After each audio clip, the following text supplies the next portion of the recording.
Miracle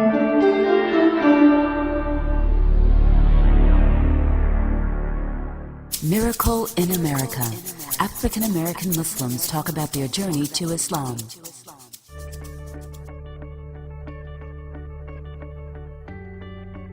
My name is Dr. Navorn Khadija Asghari, and I grew up in Philadelphia, Pennsylvania.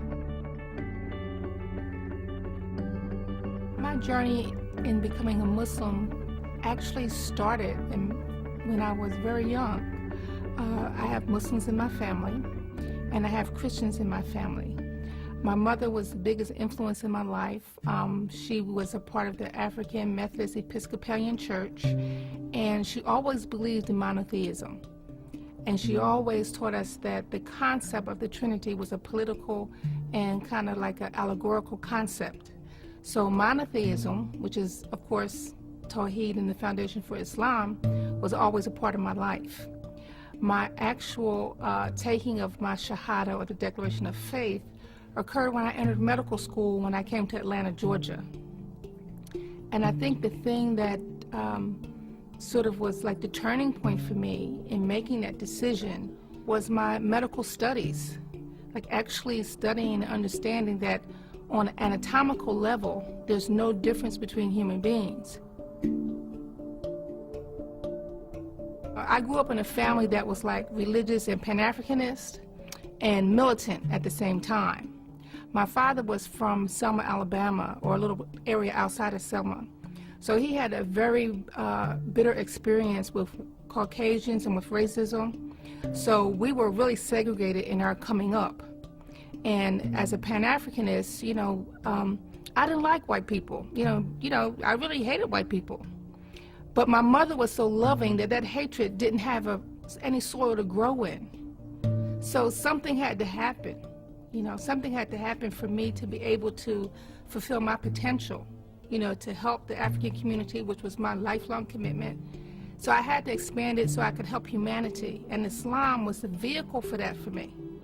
Because it accepts all religions. It accepts all the prophets. It accepts all the books. So in studying medicine, we also have to study like different religions, because you have to know kind of like patients from different backgrounds. And I remember studying medical ethics and getting into discussion with another Christian, and their concept was that I was going to go to the hellfire because I wasn't saved. And I was like, that doesn't make sense. I'm a good person. I don't fornicate, I don't cheat, I don't steal, I'm trying to help people. And you telling me I'm still gonna go to hell? That just doesn't make sense to me. And so that made me start to read about Islam, because the concept of Islam was just so pristine pure, just about Tawheed, just about oneness. One God, one people, universal love, and it just clicked. So I remember I was in class, I was in medical school at the first black medical school founded in Atlanta, Georgia, the Morehouse School of Medicine. I left at lunch and I walked like about 10 miles to the West End, because I knew there was this brother on a fruit truck. I knew he was Muslim. So I walked up there and I said, I want to be a Muslim. And he was like, for real? I was like, yeah, for real, So he took me to the mosque in the West End and I took my Shahada. It almost was like like one of those aha moments, okay?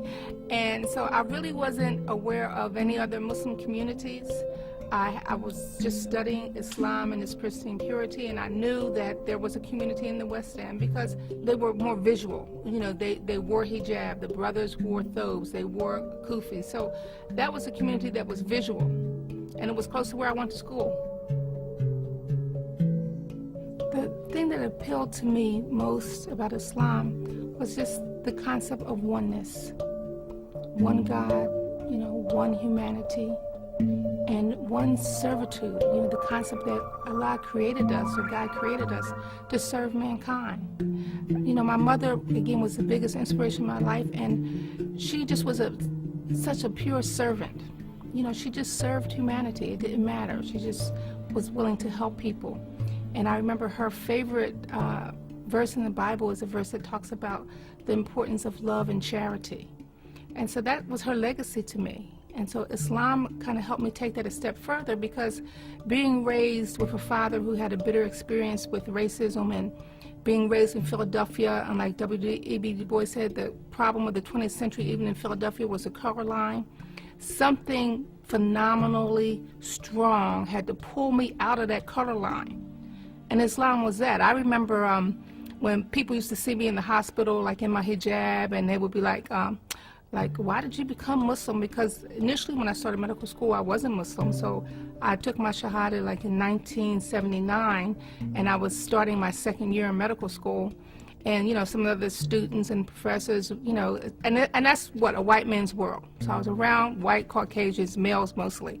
And they would, you know, question me like, well, you know, aren't you going to be oppressed as a Muslim woman? Why did you do that? And I would just laugh to myself and say, these white people should be so glad I'm Muslim. They should be so glad, because it just took any hatred that I had for white people, for any of Allah's creation, for any of humanity out of my heart.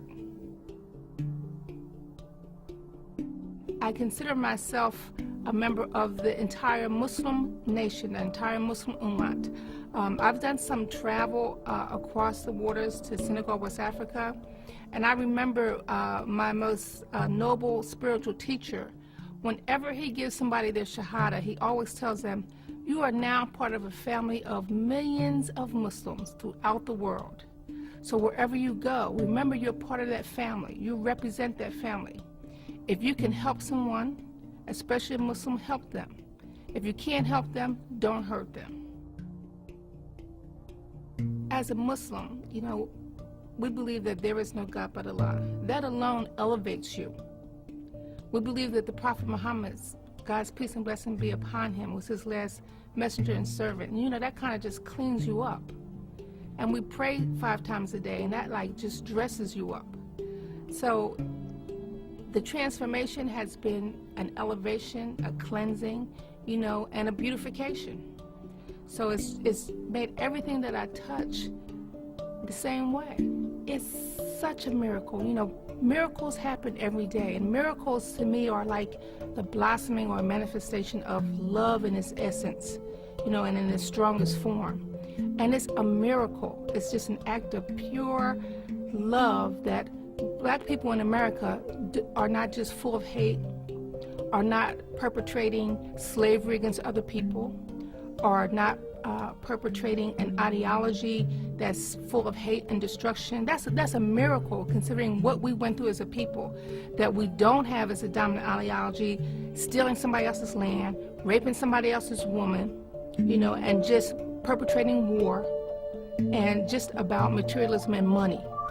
The fact that the church is the most phenomenal thing in the Black community, and that led to our spirituality being nurtured to embrace Islam, that we can embrace the concept of one God and one humanity and service after being enslaved, after being brutalized, raped, and our country stolen from us. What else is that but a miracle? It's nothing else but a miracle. And on a personal level, just to take one little girl from Philadelphia who couldn't stand white people, would beat them up when they came across my block, to someone who practiced in a rural white community in Georgia, in Monroe, Georgia, whose patients came to my defense and surrounded my office when 911 hit and said, y'all not gonna mess with our doctor. That's our doctor. Y'all ain't gonna mess with her. It's just a miracle to be able to cross the seas, to serve people, to serve humanity as one person, and come under a tutelage of a world-renowned noble spiritual leader. His name is Sheikh Hassan Sisi. And out of that experience, create a clinic that still serves over 200 people every day today.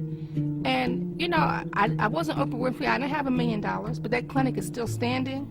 It's never had a scandal. It's still delivering babies. It's still teaching people. What else would you call it but a miracle? Miracle in America. African American Muslims talk about their journey to Islam.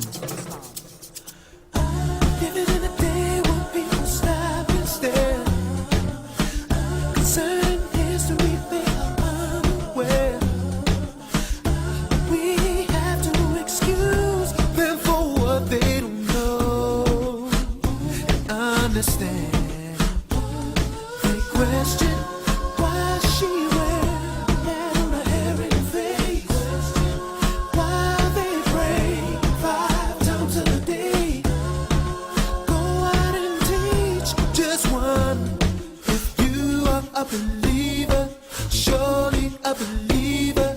This one is gone.